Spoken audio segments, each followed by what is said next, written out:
Well, hey, good morning and welcome to North Shore, everybody. Hey, today we're gonna do a hard shift from the cuteness overload of child dedication to me. I'm sorry. Well, hey, my name is David, and I'm excited to be able to lead the new North Shore Mill Creek campus. Yes! Kicking off this fall, September 22nd. And it's just so amazing to me to see just the community and the friendship that is being born out of this already. And the heart to see just so many people come closer to Jesus and even come to know Jesus. And that's all brewing right now. And we're so excited to see all that. In fact, I want to also share with you that in just 2 weeks, we're actually going to be going to Ruby Bridges for the very first time for a prayer service. I know, I am so excited to see all that God is gonna do as we pray into that space and just really open up that space for God just to be there and just marinate his presence in that school for anyone that'll come and really experience God in a powerful way.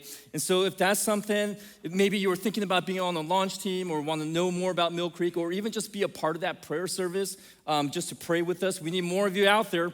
And so if that's something that you want to do, I'm going to throw a QR code up there. You can scan that just so that you and I can get connected. I'd love to get some more information out to you.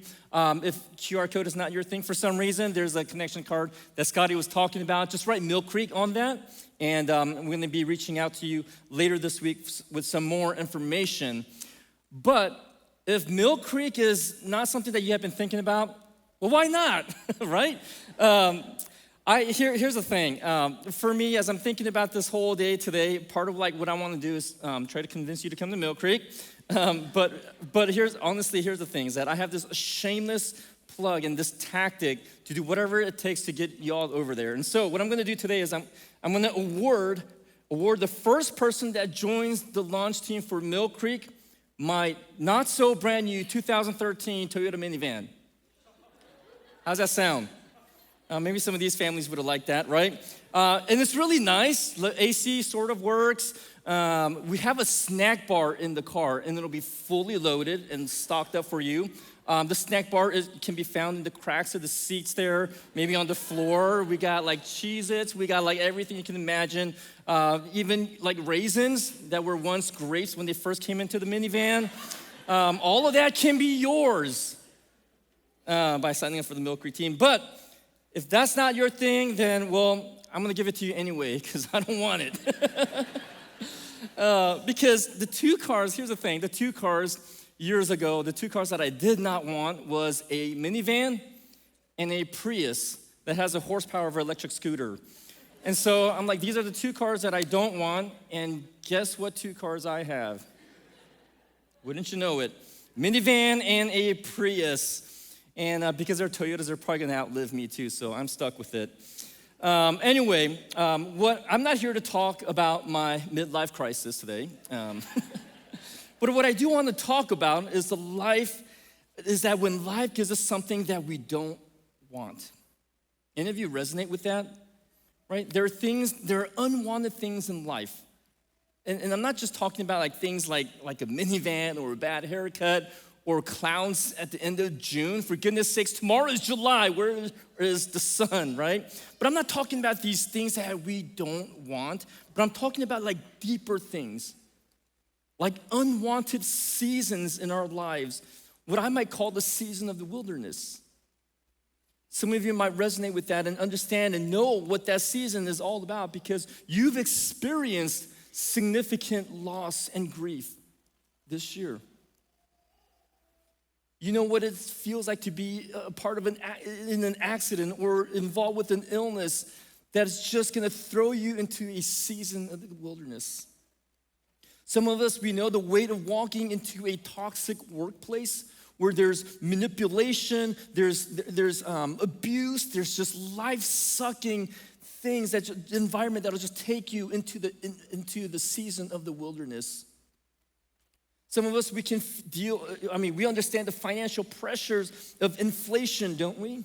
And it's not just like, feeling the pinch of the inflation, but it's actually like causing real fear and anxiety in your life right now because you don't know what to do next.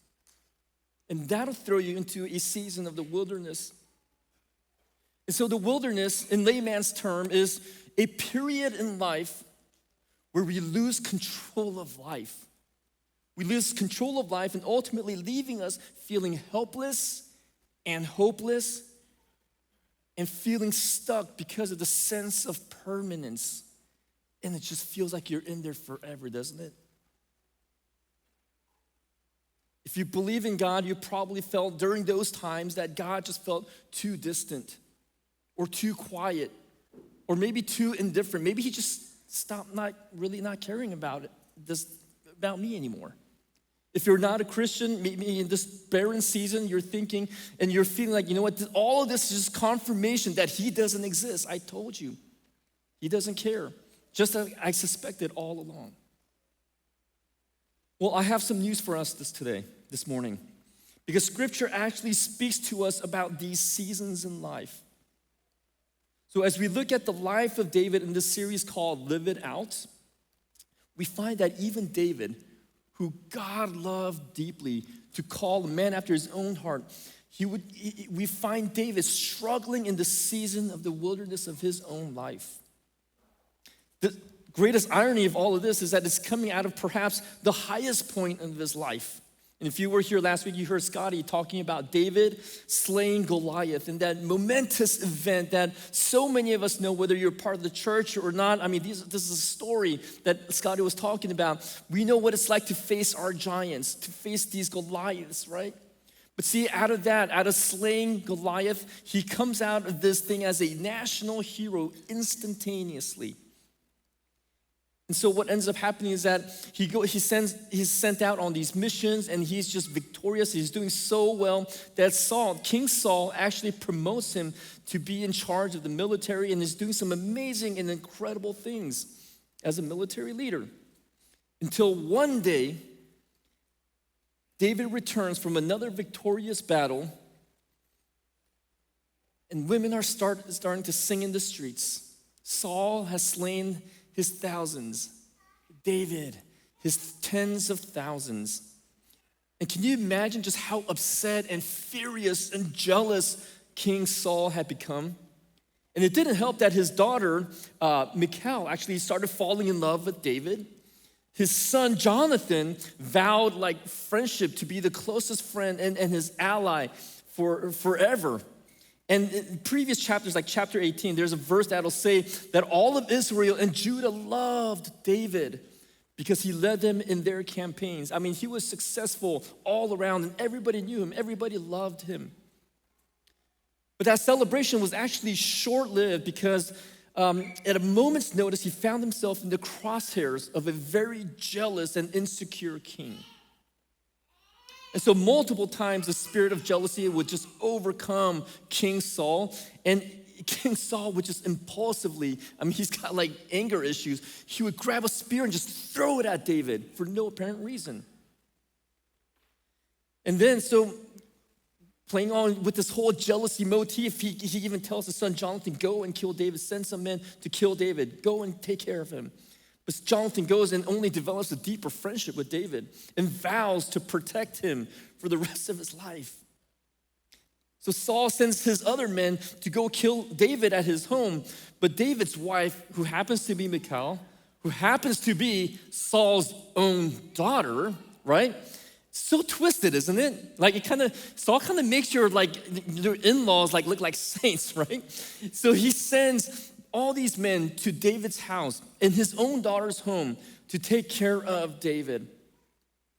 But Michal, after she finds out about this, she stages this escape for David to run away, and run away he does. He goes to the only place that he can go,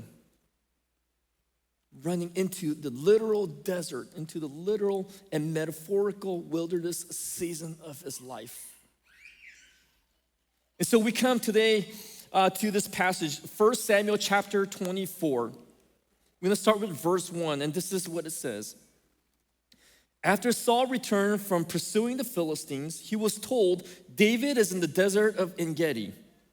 So Saul took 3,000 able young men. There are other versions of the Bible that would say elite men or chosen men from all Israel and set out to look for David and his men near the crags of the wild goats.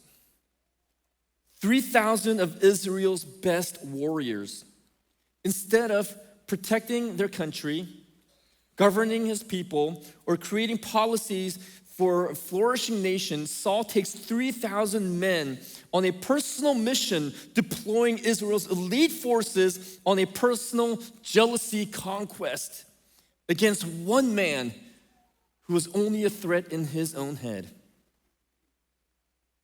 Some of you might resonate with just the sense of unfairness, like things that happen to you, like you're doing your best to live a good life, to be honorable, to be a person of integrity and doing all the right things for all the right reasons, and then all of a sudden you get hit with this unfair, unjust thing in life. And it might not even be a person like Saul coming after you, but it might be a circumstance that befall you, a circumstance that comes around you that is just so hard and so unfair and so uncalled for, but it'll hit you so hard and it will thrust you into the season of the wilderness where you'll be stripped of joy and gratefulness and peace. And in one fell swoop, we stand powerless at the life that we all of a sudden can't recognize. Well, that was exactly what had happened to David until he was presented with this one opportunity that could change everything for him. Let's continue on reading this passage, starting with verse 3 now, and it says, he came to the sheep pens along the way. A cave was there, and Saul went in to relieve himself. We're gonna break that down into Hebrew in just a little bit. No, I'm just kidding. Gross. You know what it means. You know what's happening here.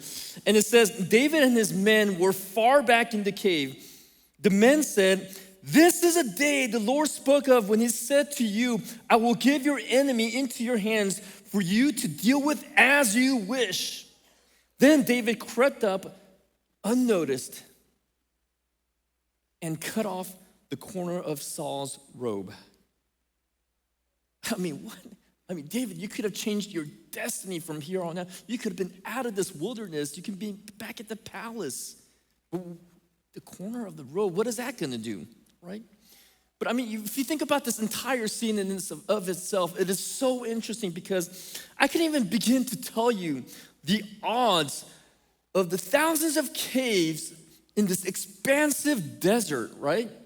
And I have a picture here of En Gedi, actually. En Gedi was actually a really interesting place because it was obviously in the middle of the desert, but there was this oasis of like spring water and waterfalls and just this little pocket of lushness.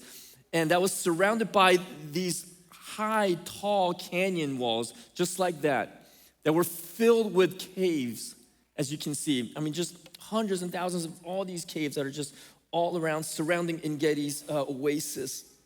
And Saul happens to choose the one cave where David and his 600 men, like at this point, David has 600 warriors that would follow him everywhere. And they were all together with David hiding in this one cave. And Saul walks into that very cave. Has no idea what he's walking into because his eyes are still adjusting from walking into a dark cave from the bright sun. I know something that none of us here in Washington know anything about because, but that's a natural phenomenon. Did you know that when there's sun and you go into dark space, it's really hard to see? That happens. It's a real thing. Well, anyway, Saul walks into this cave, completely dark. He doesn't see, his eyes has not adjusted. He takes off his robe, tosses it off to the side on the ground, and then he squats down to take care of business. Now, you have no idea how much willpower it takes right now to resist all the middle school jokes right now, okay? But I'm doing my best. I'm gonna fight it. I'm gonna move on. But you know exactly what's going on. And just like that, as quick as he entered into the wilderness, he could be out by taking Saul's life. The very man that was responsible for this whole thing was squatting, oblivious to the fact that David and his 600 men standing right behind him, not knowing a thing, without a clue. But here's the thing about the wilderness. It can bring out the worst in us or the best in us.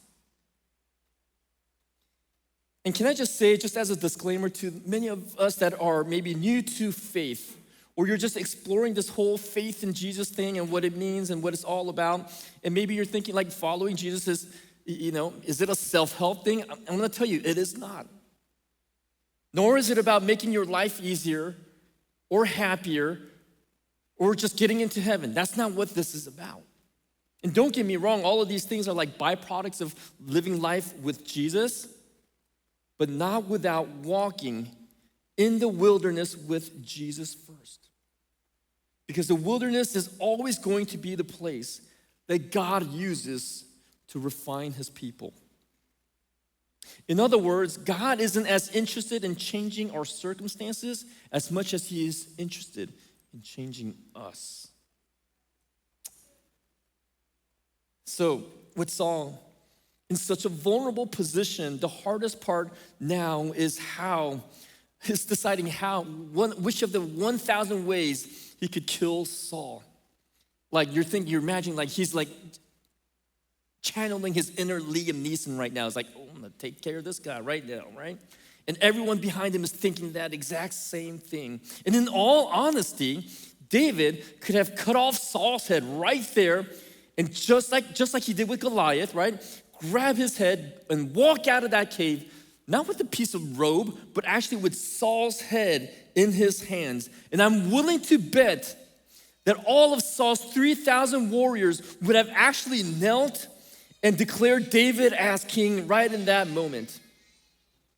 After all, the prophet Samuel had already anointed David as the next king.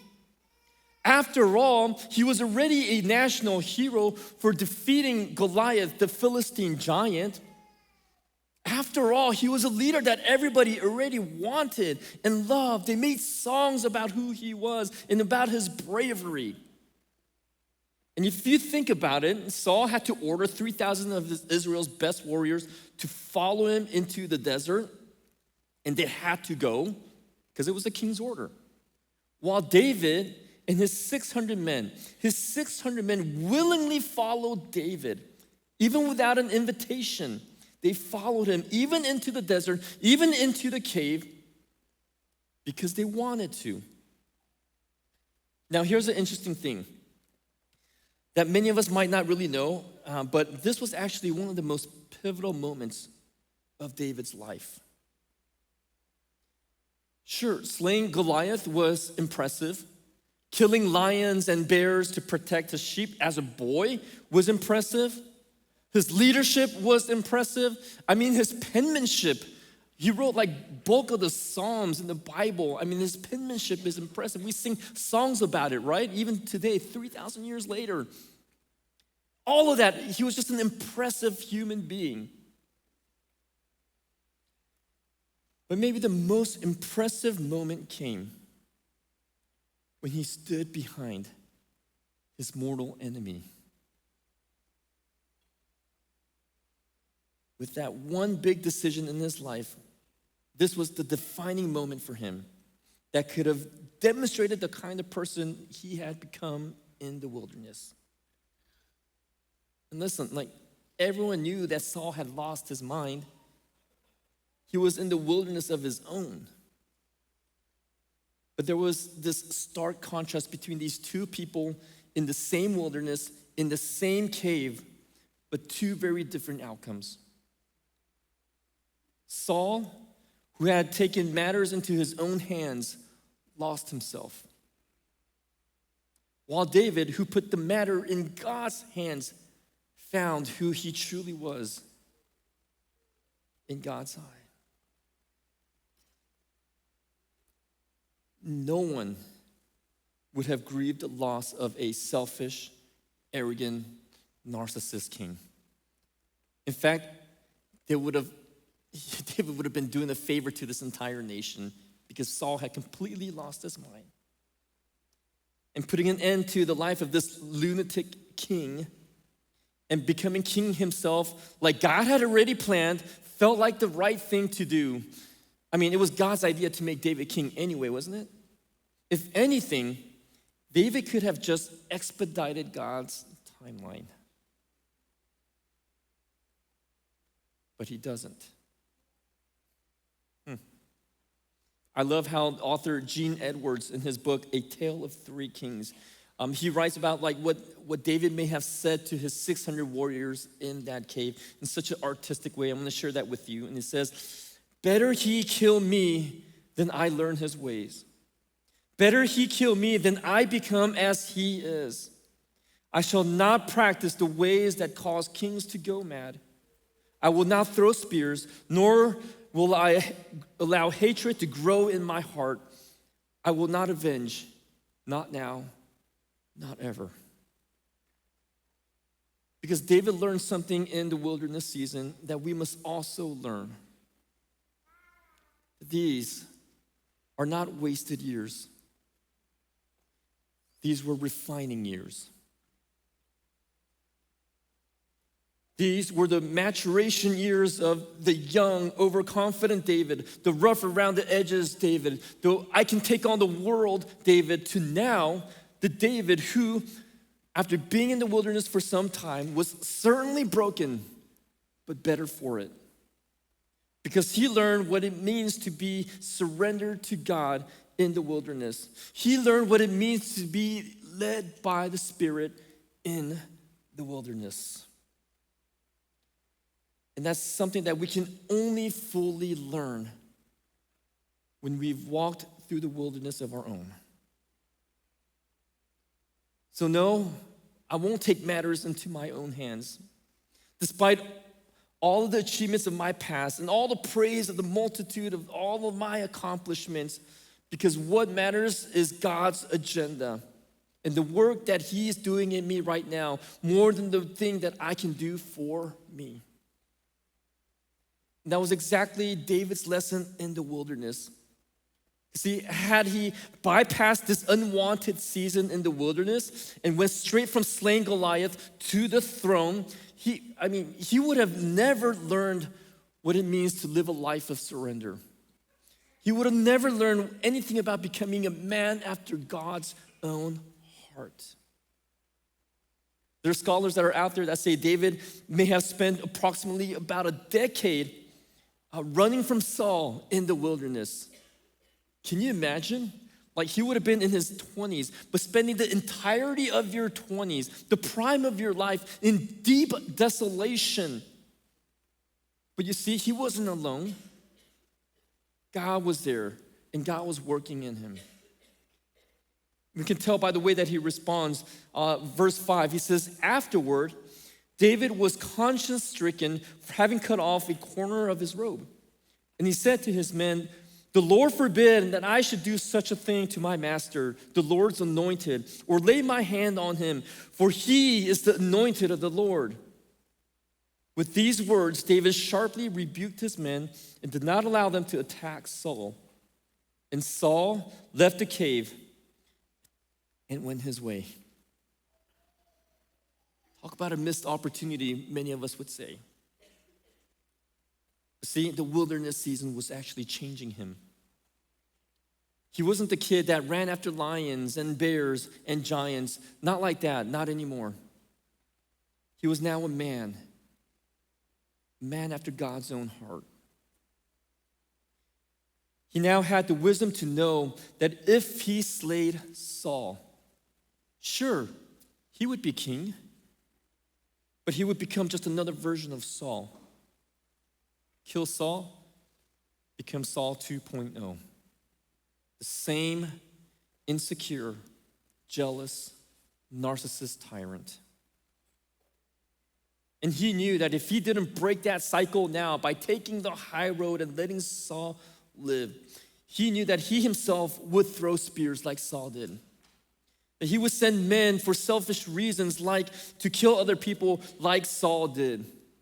That he would chase others into the wilderness like Saul did.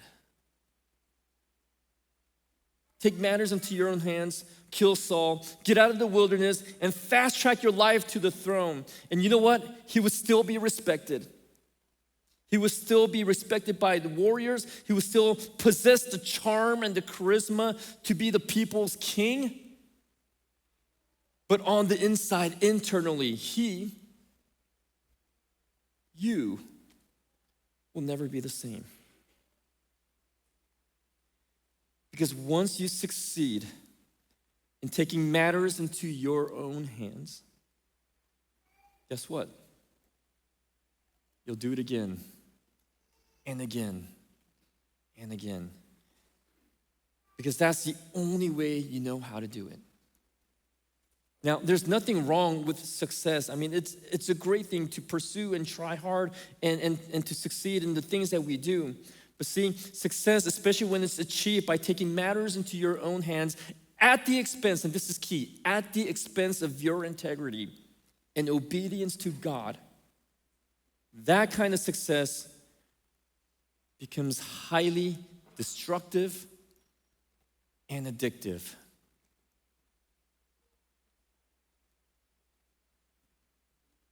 I experienced this for myself about 13 years ago. I was leading a ministry in Vancouver, and it just started to grow.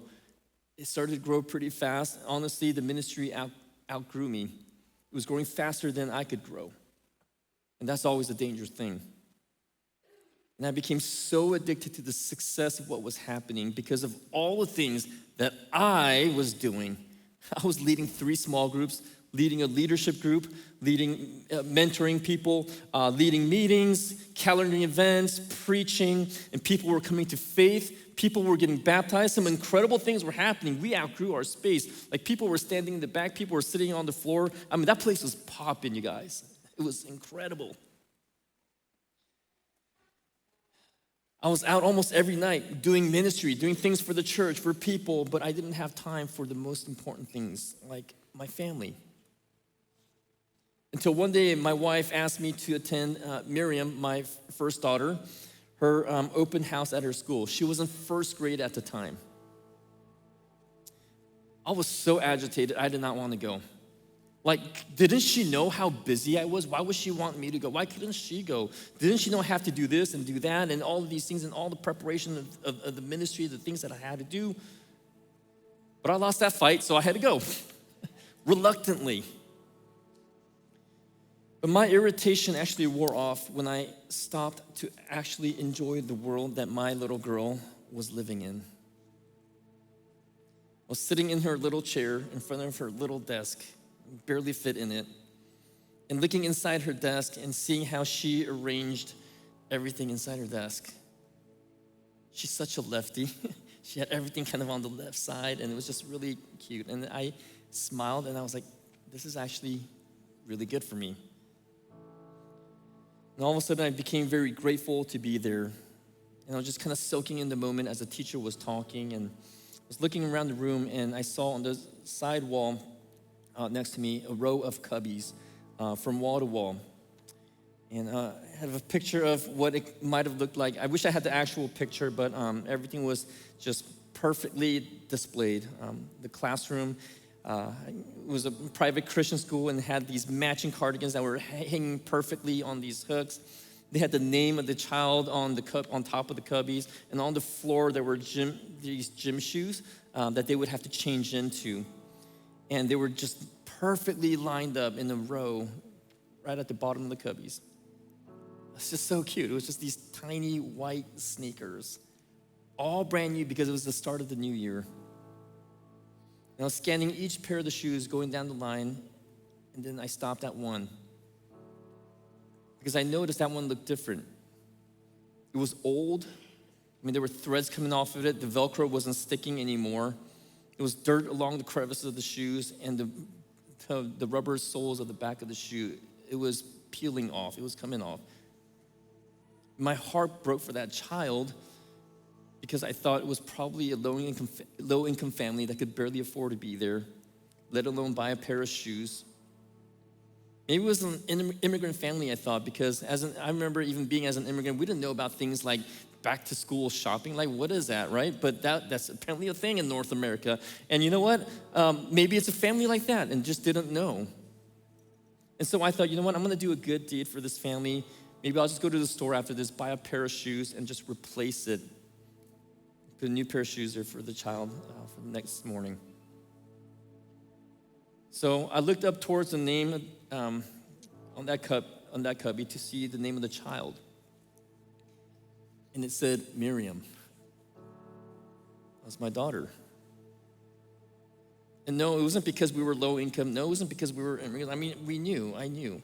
And all of a sudden in that moment, I just began to hear her voice, her little nasally, raspy voice.